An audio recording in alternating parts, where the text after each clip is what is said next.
Good morning. It's a little bit of a different start to a weekday. Good morning.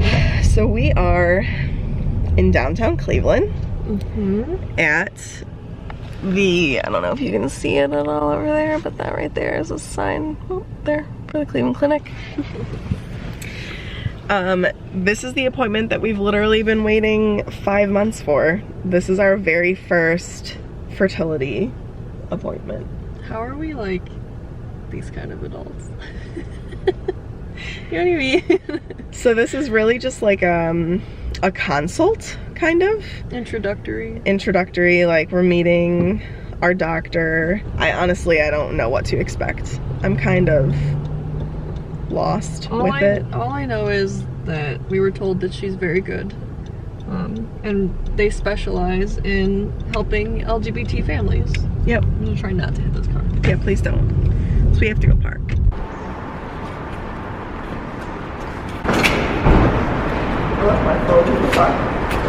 Oh, I think I did too. I need it.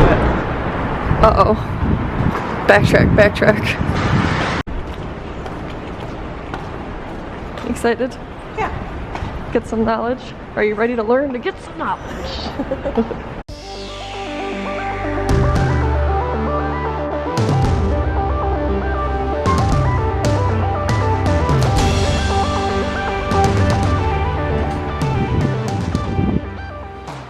A little post-appointment meal for my love and I. Hi. Look how good. When we get back into the car, we'll talk a little bit about the appointment. Yeah.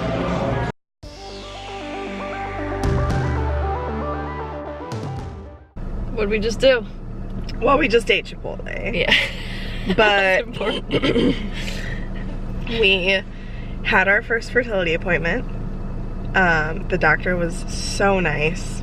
She's incredibly nice. Sadly, we did find out she's leaving the clinic. But I'm glad she told us instead of just being like, bye. But she assured us that like the team there in general is really great and she'll ensure a smooth transition. And but yeah, it's a lot of information to take in. We have to I got blood work done this morning. And it was just like, I think it was like a hormone test and then something for my sugar. Mostly that blood work was just for your general health to make sure things were good. Like there wasn't any concern for fertility. You a lot of stuff. Yeah, exactly. And then I do have to get a test done. I don't know if I'm gonna do it next cycle or I might wait another cycle or two just because like we're not ready to jump into this right this second. We've decided it's definitely in our very super near future, but like we're not gonna start trying like next month or anything. Like we're not ready to immediately start, which is a reason why like our brains are just all over the place. It's just a lot to take in. But just so that everybody knows what I got done, I had to get an HbA1c test. That's like a blood test, and then the other one was just a sugar test, and then I have to get a sono HSG. And she told me, unfortunately, I know quite a few people going through infertility. And shout out to all of them because they're some of the strongest women and men that I know. So fortunately, though, I do know a lot of the terminology because of that. She was very due impressed. to their unfortunate circumstances. Yeah. So I know what an HSG test is, and I've heard that they're very uncomfortable. It's like you feel a lot of pressure. They have to shoot dye up into you to make sure that your tubes are clear. Because you don't want to be, you know, trying to have a baby and then find out that the egg is never going to make it into your uterus because your tube is blocked. So it's too expensive and emotional of a process to not check off all these boxes first before you try. Right. So she also wanted to test something else with like my bleeding, and there's another test called the Sono HSG, which is the one that she's gonna do, and it is kind of like a 2-for-1, which is nice, so I don't have to just do the HSG test. She can do it all in one. And it's supposed to be a little less painful. It's a little less uncomfortable, and it's just like fluid is put in there, and then they put bubbles in your tubes to make sure they go through. So it's we nice can that, put like a little disclaimer before this that we're gonna actually like legitimately talk about it, just because like, again, I haven't come across a channel of LGBT couples who like legitimately talk about this, and it's important. So if we can, I mean, it's helpful for us to talk about it, and then if anybody else is like, oh my god, there's someone else going through this, and great, if you know stuff, like, tell us. Yeah, and if you have been through it, hit us up, because we would love to talk. Yes. So I have to schedule that test. I'm probably going to do it in 1 or 2 cycles. I'm not sure yet. And then after that, I schedule a nurse teaching visit, and that's where they go over their checklist with me, which is actually Katie and I will both get it done. We're going to get genetic testing done and diseases. Like, they're gonna test you for different diseases and stuff, just to make sure that literally everything is clear before you start this process. Also, and I didn't realize this until because of our friends who are going through this, if you carry a certain disease and you're positive for it and you don't know about it, and this other person is also positive about it, well then that gives you a higher chance of that baby having it, you know, going through to the child. So it's just a way to try and like get the happiest, healthiest baby that you can. Yeah. And also there's another thing that, like, because we're doing a sperm donor, we have to find out whether or not we've been exposed to this like one type of virus that it's connected to like getting the colds and flu and stuff like that. It's 85%. Yeah, 85% of the population has this, but if you don't have it, you don't want to get sperm that is positive for it, because then you will get it, and it can cause things to happen with the baby, which is bad. So you kind of want to have it, because then that keeps your options open for as many different sperm donors as possible. Whereas if I am negative for it, I need to find sperm that is negative for it, and there's only a 15% pool, so it's much harder. So we'll find that out with the testing as well once we meet with the nurse practitioners. But Katie and I are both getting the test done, because God forbid something comes up where it's not good for me to get pregnant and it's just not in the cards for me. We can always default to Katie and see if she can carry. It's not our ideal situation. Katie doesn't necessarily want to carry, but if that's the only way that we can have a family, then that's the way that we'll do it. Right. I don't want to do it, but I will do it if I need to. Right. So because of that, because that is an option and those cards are, you know, possibly able to be played, she is going to get the testing done as well to find out. Yeah. Also, so last night we touched on credit cards and how we're really working to like get our finances under control. That's another thing with being an LGBT couple, is that this process, I mean, it could potentially be expensive for anybody, but sometimes when you're not LGBT, there is a way to word things with insurance that make it able to be covered, because like you have all the pieces parts in there to make it happen, but it's not happening. Whereas with us, we literally don't have the pieces parts to make it happen, so we're choosing to do this. And because it's a choice that we're making to go through this process, a lot of the times it's not covered by insurance. So yeah, the insurance is like, oh, this isn't necessary, not covering it. So. Right, and unfortunately sometimes they say that to couples going through infertility as well. Like, well, you don't have to have a child, and it's like, who are you to tell that, you know, say that to me? A lot of it is not covered, and it's costly. So that is another huge thing that is kind of like making us maybe put the brakes on it right this second, to be able to like bulk up a little bit more of a savings so that we have more in the bank to be able to go through with these procedures. Because we're probably gonna look at least trying. They guess like that. They guess that Meg would get pregnant. They have no idea. They have no idea, but they guess she would get pregnant in like 3 months. Even if that's true, that's 3 cycles of paying all of that each time. You know what I mean? And then if that doesn't work, that's more. So yeah, it's costly. I mean, it's obviously worth it, but it's costly, and it's something that you have to plan for. Yeah.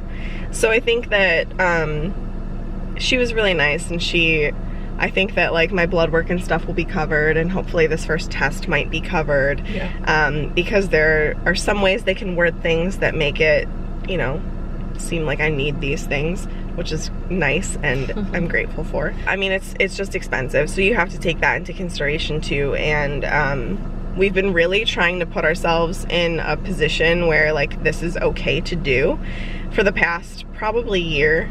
Not year, half of a year, I guess.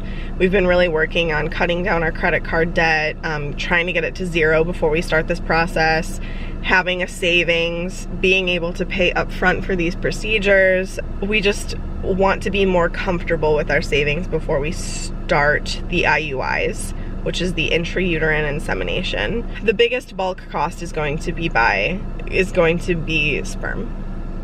Yeah. So that's the biggest cost, even more than the IUI procedures. So we definitely need to make sure that we have that plus more so that we can pay for the procedures. I'm hoping that we do it in a reasonable time, but we're gonna keep you guys updated no matter what. And I'm still gonna go through with this testing, and we'll talk about that as well. Yeah.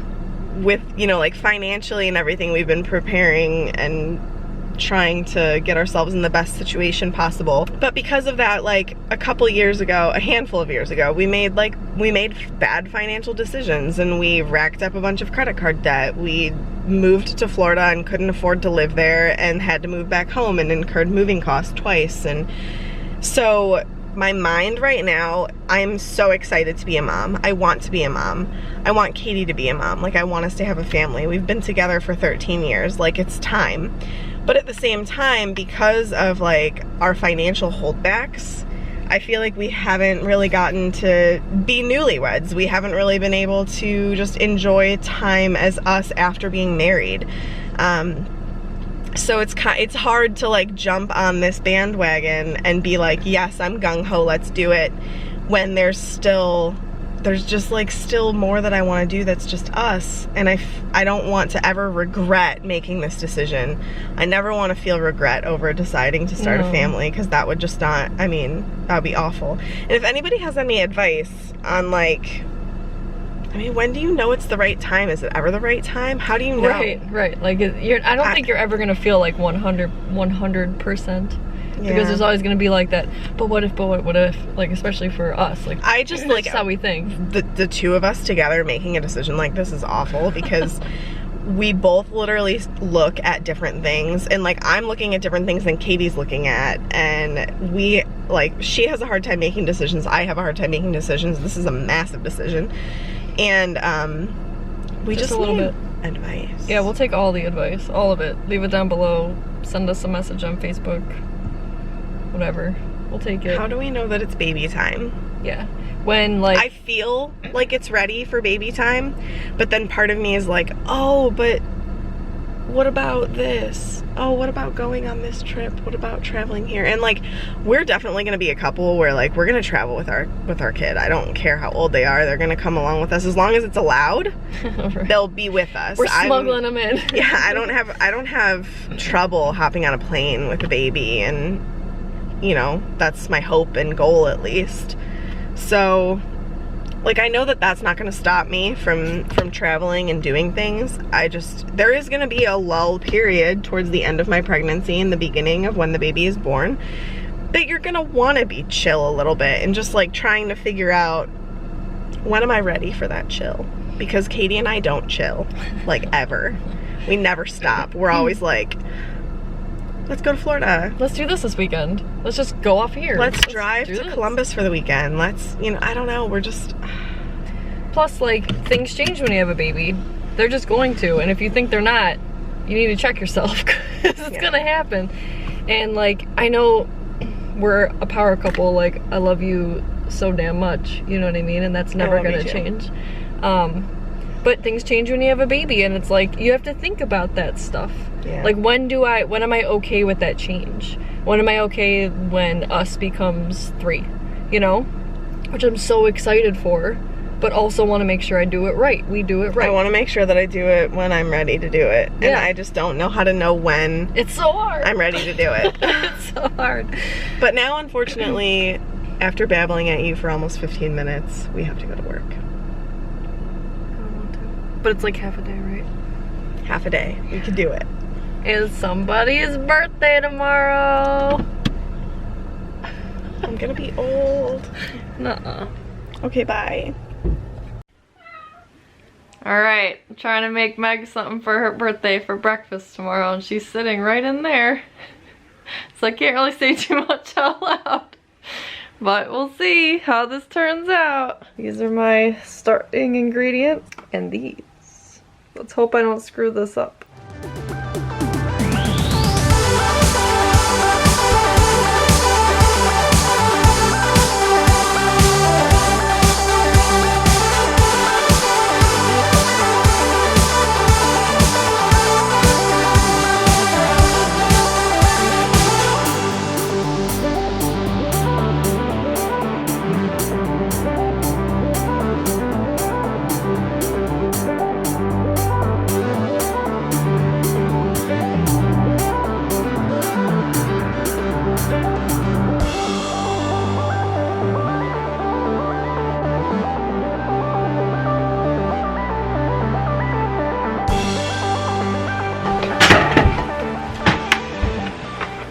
Like an icing? Oh my god, get out. You're officially banned now. Let me work. I mean, I know you're making some sort of creamy sauce with the cashew. Ow! She won't tell me. She hasn't guessed it, but this is what I'm making.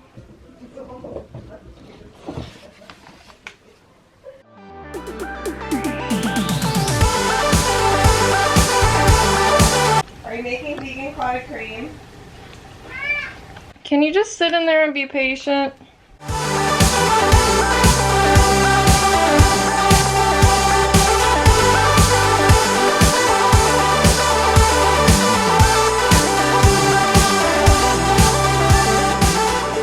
Died, but here they are. They look pretty good. Feeling kind of good about it.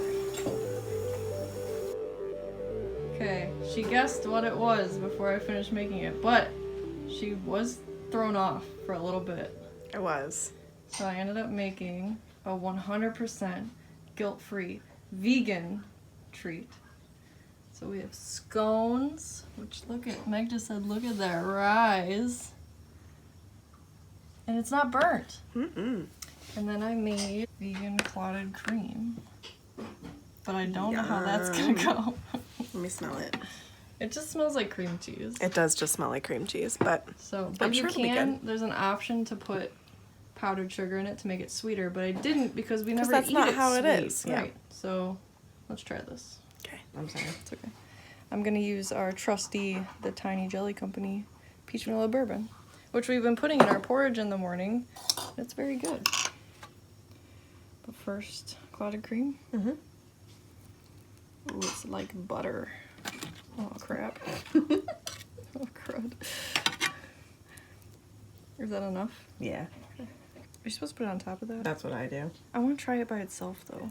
And then Meg is doing Lemon curd. more in that. Ooh, it's melting because it's so hot. Oh crap. That's good. That's good. That's oh crap. good. Oh crap. Eat it.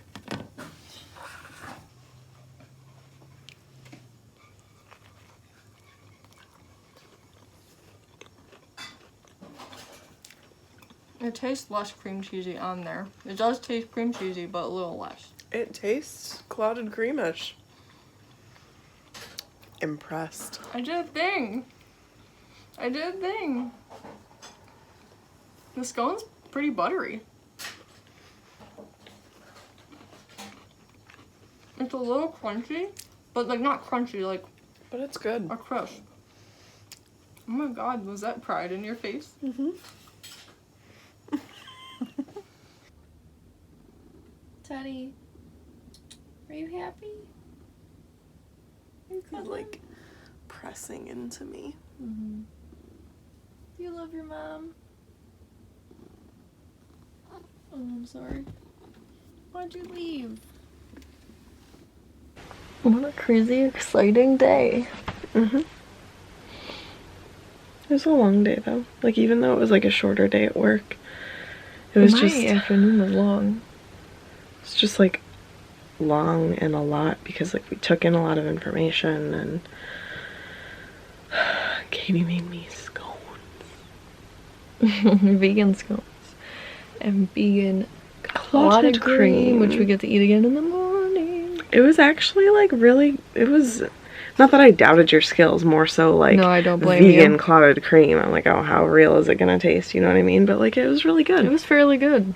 It does taste different, but like the consistency and the general taste are pretty good. Honestly, it's because you're using different ingredients. Yeah. You don't use cream cheese in a clotted cream. You know what I mean? But that's just like that's just like the closest you can get. But I don't know, I kind of want to. So I think I showed in the video I used the Daya cream cheese. Cream cheese. I want to try it on a bagel. I think it'd be really good. Yeah, we have extra. The consistency seemed to work. Oh, 1 minute till the big day. You can come in. It's almost midnight. Hey, happy birthday! Thanks. Happy birthday. Oh, Iggy came to say happy birthday. Iggy, you're so sweet.